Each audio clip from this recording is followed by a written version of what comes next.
Evening friends, आज का जो मेरा टॉपिक है 12th क्लास का electric field intensity on equatorial line of electric dipole. काफ़ी इंपॉर्टेंट टॉपिक है। इससे पहले मैंने एक्सियल लाइन वाला करवाया था, वो भी इंपॉर्टेंट था। आज हम इक्वेटोरियल लाइन का करेंगे।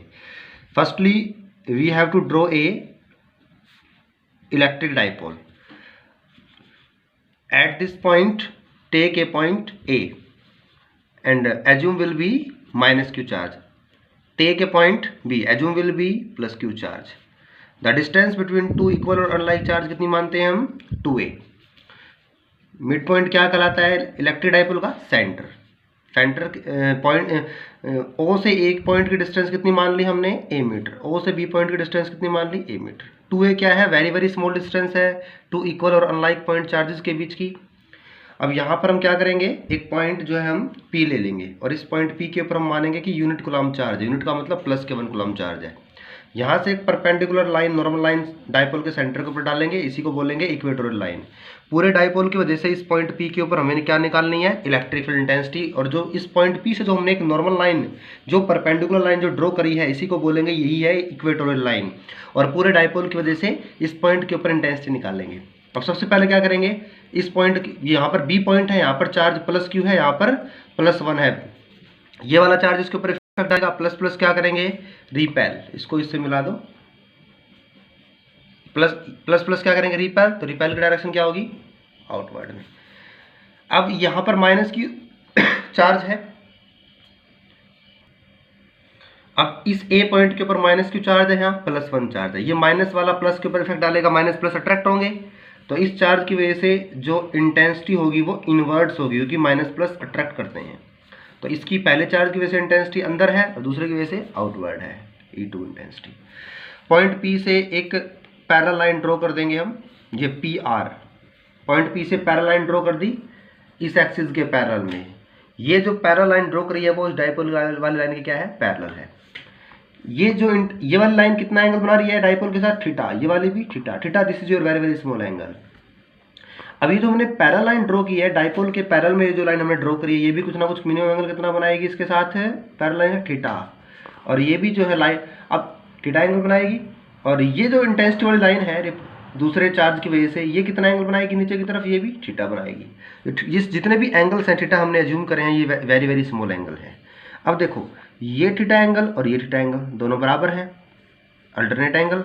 और ये थीटा एंगल और ये थीटा एंगल, ये दोनों बराबर हैं, क्योंकि एक ही लाइन के ऊपर जो दो बने एंगल्स होते हैं वो बराबर होते हैं, जिसको आप कोरस्पॉन्डिंग एंगल्स बोलते हैं इंग्लिश में। तो ये एंगल दोनों बराबर, ये एंगल दोनों बराबर, स्मॉल है और इक्वल है आपस में। अब क्या करेंगे, पूरे डाइपोल की वजह से पॉइंट P के ऊपर हम क्या निकालेंगे? इलेक्ट्रिक फील्ड इंटेंसिटी हम निकालेंगे। पॉइंट P से डाइपोल के सेंटर के बीच की डिस्टेंस कितनी मान ली मैंने? R मीटर मान ली। ठीक है, ये A है, ये R है, ये A है। तो ये कितनी हो जाएगी? पाइथागोरस थ्योरम से कितनी हो जाएगी? ये R स्क्वायर प्लस में A स्क्वायर। ऐसे ही ये A है, ये R है, ये पाइथागोरस थ्योरम से कितनी हो जाएगी? R स्क्वायर प्लस में A स्क्वायर। अब सिंपली करो। सिंपल क्या होता है इलेक्ट्रिक फील्ड इंटेंसिटी निकालने का फॉर्मूला? फोर्स पर यूनिट टेस्ट चार्ज। मैं काफ़ी बार बता चुका हूँ, ये रिलेशन तो हम लेके चलेंगे हर जगह जब जहाँ भी हमें इलेक्ट्रिक फील्ड इंटेंसिटी निकालनी है। अब इस चार्ज की वजह से इंटेंसिटी निकाल रहे हैं, डायरेक्शन क्या है? अंदर की तरफ। E1 इंटेंसिटी अंदर की तरफ है, E1। तो पहले चार्ज की वजह से इंटेंसिटी निकालेंगे, इसकी वजह से इसके ऊपर। तो इंटेंसिटी डायरेक्ट नहीं निकालेंगे, पहले क्या निकालेंगे? फोर्स निकाल। लगाओ कूलम्ब लॉ दोनों के बीच में, 1/4 पाई एप्सिलॉन नॉट। यहाँ माइनस Q है तो माइनस प्लस यहाँ पर लेने की जरूरत नहीं है, सिर्फ मैग्नीट्यूड लेंगे। P पॉइंट के ऊपर चार्ज कितना? 1। डिस्टेंस कितनी जाएगी? R square plus A square. इसका क्या लेते हैं? स्क्वायर। स्क्वायर से कट जाएगा, तो ये कितना जाएगा? 1/4 pi epsilon naught Q by R square plus A square. Force आ गया ये।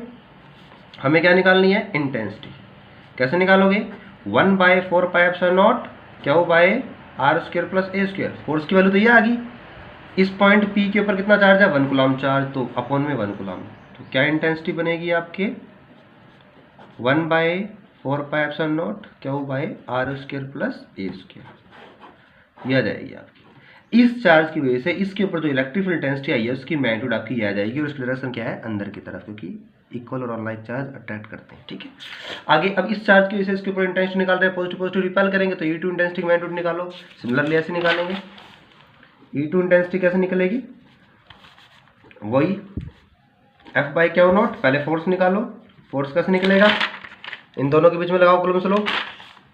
1/4πε0, यहाँ चार्ज q, यहाँ 1, दोनों की मल्टीप्लाई q इंटू 1, और डिस्टेंस कितनी है ये, इसका स्क्वायर कर देंगे, R square plus A square, square से रूट कट जाएगा, तो फोर्स आपका जाएगा 1/4πε0 Q by R square plus A square. ठीक है, हमें तो इंटेंसिटी निकालनी है E2, कैसे निकलेगी, 1/4πε0 Q by R square plus A square, F by Q, F तो ये आ गया अपोन में, यहाँ पर चार्ज कितना है प्लस का 1, तो E2 इंटेंसिटी कितनी रहेगी 1/4πε0 क्यू आर स्क्वायर प्लस में ए स्क्वायर। ये दूसरे चार्ज की वजह से इंटेंसिटी आ गई पॉइंट पी के ऊपर, और दोनों ही इंटेंसिटी क्या आई है वैल्यू में बराबर है, बराबर मैग्नीट्यूड की है, बराबर वैल्यू की है दोनों। ठीक है, अब हमें क्या करना है, अब जो मैंने पॉइंट पी से एक लाइन जो ड्रॉ करी है, ये मैंने डाइपोल के बिल्कुल पैरेलल ली है, और ये पैरेलल वाली लाइन जो है, ये दोनों इंटेंसिटी जो है, इसकी वजह से ये इंटेंसिटी, इसकी वजह से ये इंटेंसिटी, ये इस पैरेलल वाली लाइन के साथ क्या एंगल बना रही है, एंगल बना रही है दो, ऐसे बना रही है ना एंगल।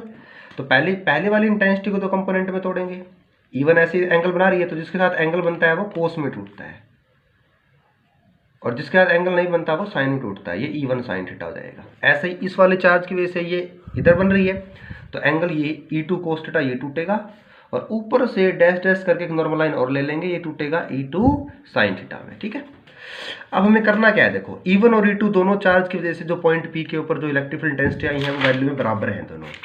तो इसका मतलब देखो नीचे की तरफ एक तो है E1 साइन थीटा और ऊपर की तरफ है E2 साइन थीटा, और सारे एंगल ये आपस में बराबर है, मैंने फर्स्टली मैं इसको डिस्क्राइब कर चुका हूँ, सारे एंगल बराबर है और E1 और E2 की वैल्यू भी बराबर है, इसलिए हम क्या बोलेंगे, एक तो E1 साइन थीटा तो नीचे की तरफ है डाउनवर्ड डायरेक्शन में, और एक E2 साइन थीटा है ऊपर की तरफ, ये दोनों क्या है वर्टिकली कंपोनेंट है, वर्टिकली कंपोनेंट्स हैं इक्वल एंड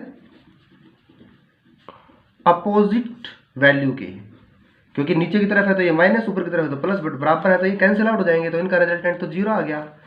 तो वाई एक्सिस के अलोंग, इस पूरी वाई एक्सिस के अलोंग जो रिजल्टेंट इंटेंसिटी वो आपकी जीरो होगी, तो बची कौन सी, एक्स वाली, तो एक्स वाली हम ये लेंगे अब, तो ये बचेगी, यहाँ पर दो कंपोनेंट हैं इनको जोड़ दो। ठीक है, तो अब करेंगे in horizontal component, horizontal component के अलोंग जो नेट इंटेंसिटी आएगी रिजल्टेंट वो क्या आएगी, दो कंपोनेंट है आपका, एक तो बच रहा है आपका E1 cos थीटा, दूसरा आपका E2 cos थीटा, ये आया है, और E1 और E2 दोनों मैग्नीट्यूड में क्या है बराबर है। अब E1 केवल यहाँ E2 पुट कर दो, चाहे E2 केवल E1 पुट कर दो। अब मैंने क्या पुट कर दिया, E2 की जगह E1 पुट करेंगे तो ये कितना हो जाएगा, सीधा ही बता दिया मैंने, 2E1 cos थीटा हो जाएगा। अब ये हमारी नेट रिजल्टेंट और टोटल इलेक्ट्रिक फील्ड इंटेंसिटी आ जाएगी पूरे डाइपोल की वजह से पॉइंट P के ऊपर। 2 E1 की वैल्यू कितनी है, E1 E2 दोनों बराबर है, कोई सी वैल्यू ले लो, Q by R square plus A square. Cos theta कैसे निकालोगे, ट्राइंगल से, APO इस ट्राइंगल में आओ। कोस थीटा क्या होता है, पंडित बद्री प्रसाद हर हर बोले, बेस अपॉन में हाइपोटेनस, बेस कितना है A, हाइपोटेनस का दिस, तो A by root R square plus A square. तो जो नेट इंटेंसिटी है वो कितनी आ जाएगी आपकी, 2Q इंटू में A बाई में 4πε0 आर स्क्वायर ए स्क्वायर, यहाँ आधी पावर यहाँ एक पावर, तो कितना जाएगी आधी और एक कितना जाएगी, डेढ़ मतलब 3/2, ये इंटेंसिटी आ जाएगी। अब ये कितना बन जाएगा आपका 2A इंटू में Q, P बराबर होता है आपका 2A इंटू में Q, ये P क्या होता है, इलेक्ट्रिक डाइपोल मोमेंट, हर एक इसको क्या, ये इलेक्ट्रिक डाइपोल मोमेंट होता है, Q इंटू में 2A, इसको P पुट कर देंगे, हर एक इलेक्ट्रिक डाइपोल का इलेक्ट्रिक डाइपोल मोमेंट होता है, मैंने कई बार बताया है, ये आ जाएगा। तो इलेक्ट्रिक फील्ड इंटेंसिटी कितनी आ जाएगी आपके, P vector by 4πε0 R square plus A square, सारे की पावर 3/2। ये इलेक्ट्रिक फील्ड इंटेंसिटी आ गई है आपकी पूरे डाइपोल की वजह से पॉइंट P के ऊपर इक्वेटोरियल लाइन, क्योंकि ये जो परपेंडिकुलर लाइन हम ड्रॉ करते हैं ना, यही इक्वेटोरियल लाइन होती है। तो पूरे डाइपोल की वजह से पॉइंट P के ऊपर इक्वेटोरियल लाइन के ऊपर इंटेंसिटी आएगी आपकी। ठीक है, तो ये था P क्या है यहाँ पर, इलेक्ट्रिक डाइपोल मोमेंट, ये एक वेक्टर क्वांटिटी है। ठीक है, और इलेक्ट्रिक डाइपोल मोमेंट के फ्लो होने की डायरेक्शन होती है डाइपोल के नेगेटिव चार्ज से पॉजिटिव चार्ज की तरफ। ठीक है, अब क्या करेंगे, कल मैंने एक्सियल लाइन का बताया था, एक्सियल लाइन की वजह से इंटेंसिटी क्या आई थी, वो आई थी हमारी 2P by 4πε0 R square plus A square, हारे की जो पावर है वो आई थी आपकी जो है ये आपकी 3/2। ठीक है, और जो इक्वेटोरियल लाइन की वजह से जो इंटेंसिटी आई है वो आपकी ये आई है P vector by 4 pi epsilon naught R square A square सारे की पावर 3/2।